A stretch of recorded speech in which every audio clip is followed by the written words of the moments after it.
Hey guys, this is Maniac, and I have a very special gift for you today because I'm putting up my Paradox Brothers character deck profile. Now, I thought it would be very appropriate if I put this deck profile in between the two arcs, because I thought this might be a very special one for you guys as well, as these characters are one of those very larger than era characters which are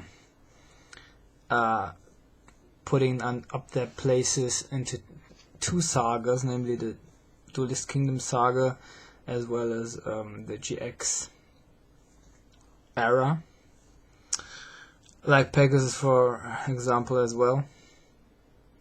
Now what can I reveal about those guys? Like I said, it is like the word itself says, those were brothers, twin brothers, one-eyed twin brothers, which were very skillful duelists, and were first engaged into the Duelist Kingdom arc as one of the boss opponents, which stood as an obstacle in the way of all capable duelists which wanted to reach the Duelist Kingdom finals, on the peak of them being led by Pegasus. Now, their main strategy was based around the Gate Guardian main lines, which consisted of 3 other monsters which you had to have as well, namely Kazujin, Suijin, and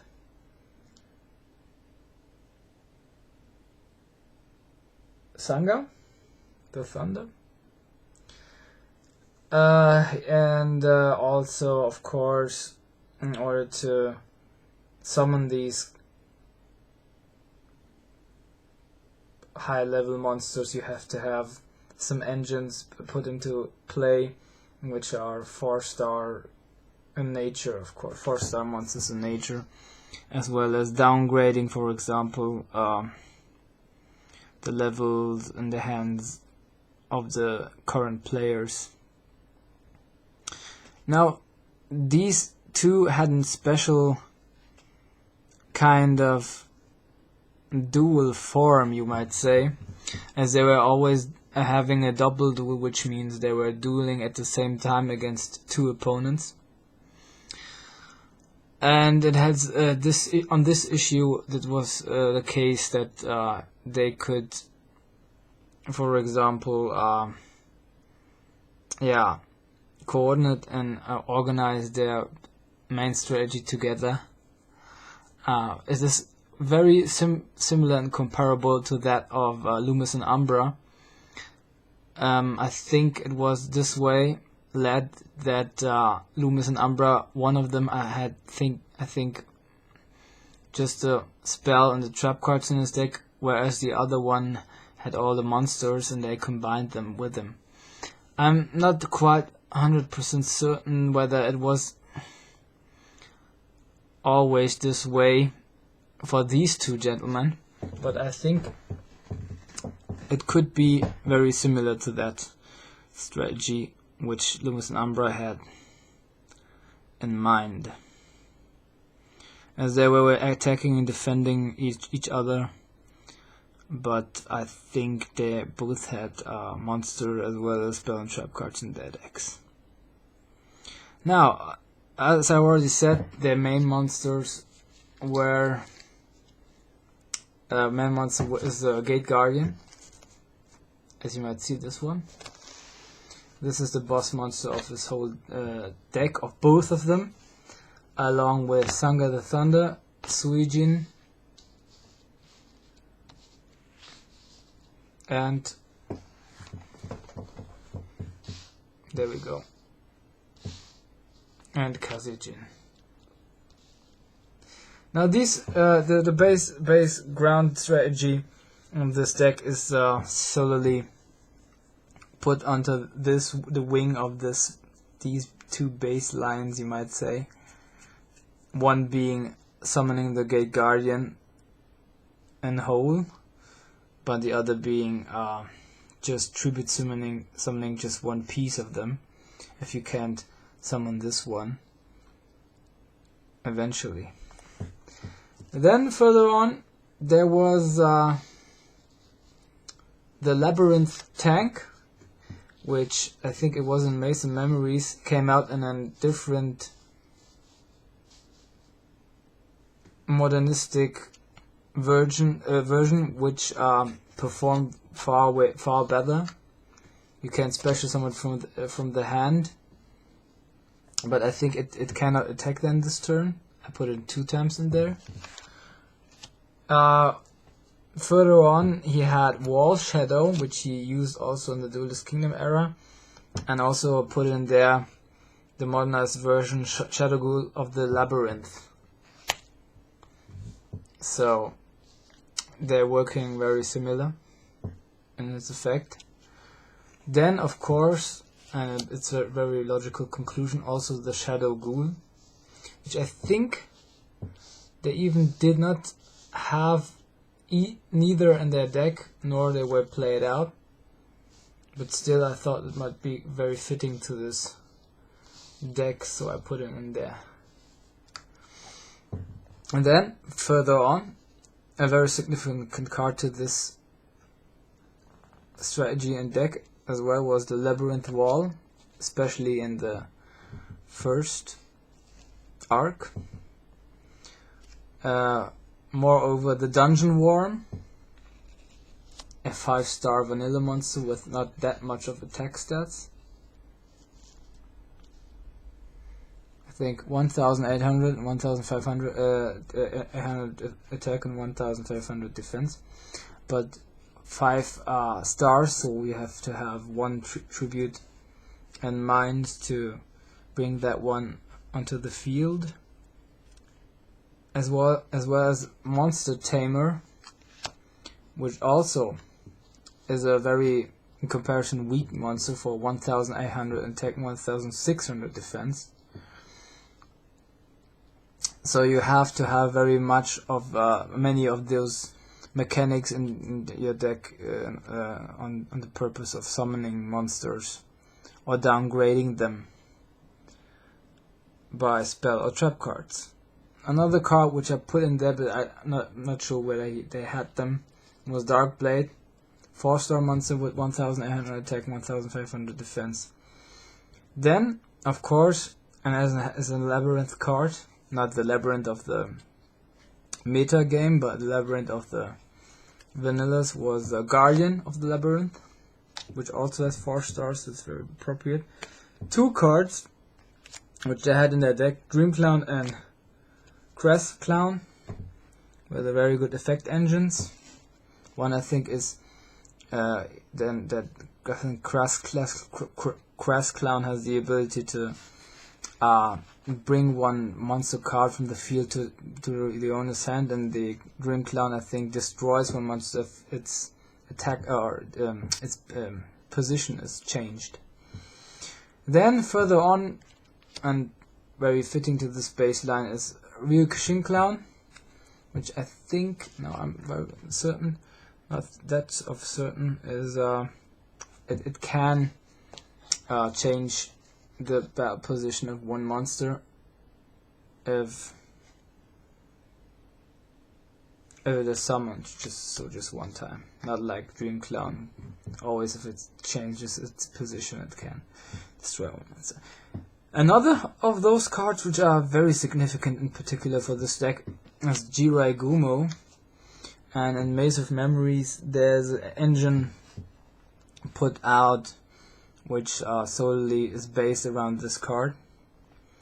Then further on, and it's as a good defense stall possibility to use, is of course the stone statue of the Aztecs. There you go. Might not see it that well, but I'm trying to put it onto the camera. There you go. And of course, Kaiser Seahorse was also used, I think, in the GX era. Now these were of course possibilities to put out. For example, the Kaiser Seahorse is a light monster which has the ability to be being used as an one monster card which requires 2 tributes but count for as 2 tributes, but in reality is 1 monster 2 times. And then of course I put in there the beard fish, I don't think it is called, works similar to Kaiser Seahorse but just with for water monsters, so in order to put your pursuit in, whereas Kaiser Seahorse is for Sanga the Thunder. And we have the third one in this row, which is Whirlwind Wonder Child, also 2 times, which is the mate for all wind monsters in order to be a 2 tribute, 1 monster for being used for 2 tributes. Then further on he had Murd Worm monster, which is a 4-star monster, and also Seto Kaiba had this one in his deck. And then, he did not possess this one in his deck, or neither of them, was Medusa Worm, but I thought this fits very good to the worm theme, which comes in with Dungeon Worm. And I put also in there, which is I think was in the deck, was the Gate Blocker, also a good stall engine, defensive stall engine with 2000 defense, like the stone of the statue of the Aztecs has as well. And then I think it was Monster Gate, but it's called Castle Gate in the TCG. I think they are not quite the similar monster, but the same monster, but they work similar with 2400 defense, but 1 tribute, I think defense wall it was called in the anime. So it's not the very same monster card, but it is a card which works in the same way. So you see, and that was the second tactics which were inherited of these 2 persons, where is the defensive stall engine, because you have the possibility to of course in the first place to concentrate fully on the summoning of these 3 monsters, and as a result of that later on the Gate Guardian. But in order to do that, you just do not need solely these tribute possibilities with 2 tributes for 1, or one tribute monster for putting up for 2 tributes. But also the defensive stall possibility, like Gate Blocker and Castle Gate and Stone Statue of the Aztecs, as well as of course Labyrinth Wall, which has they have very high defensive stats that you are coming at on piercing that fast through these gaps. They are very solid, stable defensive stall position monsters.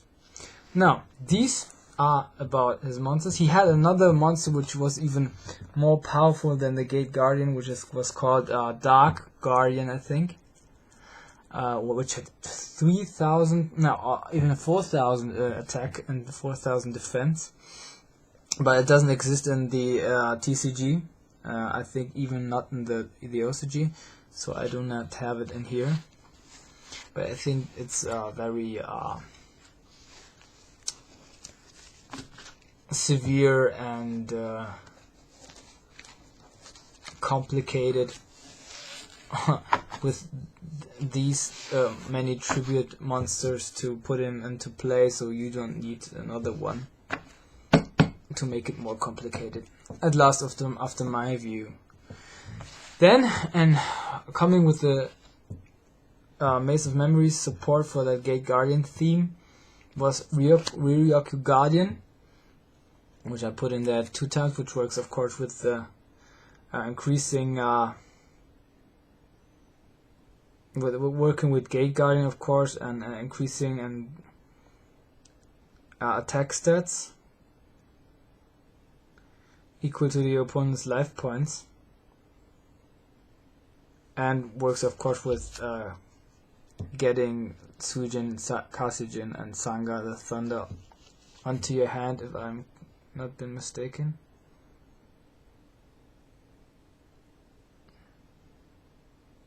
If this card is banished from the graveyard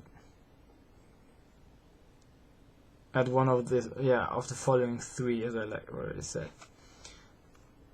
Yeah, 2 times. Then Ancient Rules, with which you can special summon a 5 normal level 5 monster or higher. Then, and as being one of those support cards which were coming out in Maze of Memories, Labyrinth Wall Shadow, which is I think a field spell card.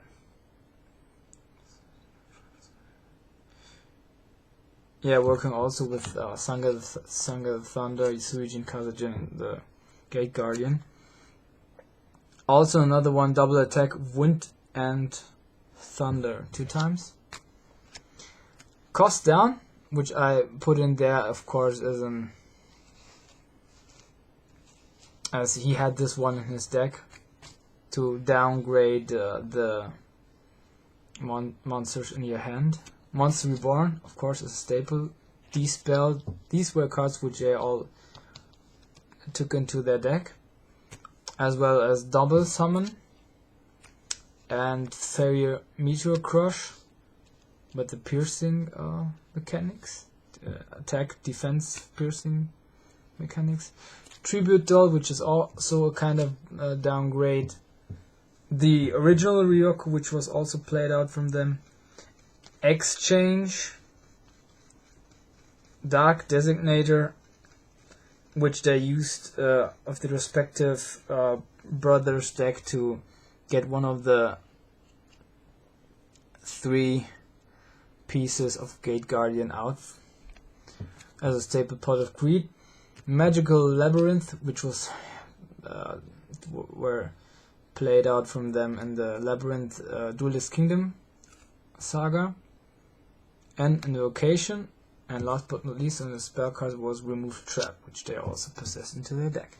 Now, these were the spell cards. Now onto the trap cards. There ain't that much of trap cards in these arcs. I think one which they did not use, but I think very appropriate to them, was 7 Tools of the Bandit. Then Judgment of Anubis, they played out in the GX era. A card which is similar from the artwork as evenly matched and works, I think, even that way. You make a balance from the monsters, number of monsters that he or she, your opponent, has with your. If he has more, then he has put them into the graveyard, and then just attacking and defending one monster against each other. Then the Cemetery Bomb, I think, which they also had in their deck. And 3 times Prey of the Jiragumu, which was coming out as a support trap card in the Maze of Memories. And Half Broken, which is with an engine which works with decreasing the opponent's attack. And last but not least, I put in there Threatening Summon It Arc, which works with special summoning from the graveyard. Special summoning from 3 monsters, your opponent has to choose one, which then eventually comes onto your side of the field. Now, guys, I hope you guys enjoyed this one, and hit the like, the subscribe button, and stay tuned for more content. Yeah, comment down below if you like it, and then we'll be going further on with the next saga, as I already told you guys. Yeah, I wanted to just because I was inclined to do that, to put this deck, which is very special to me in personal, also as well as in general, put into place one of those decks which I thought should have been shown by me by now, but I didn't. So yeah, I concluded that it must be done right now. To make a long story short, I hope you guys enjoyed, and have a good evening. Your Slifer Maniac. Bye.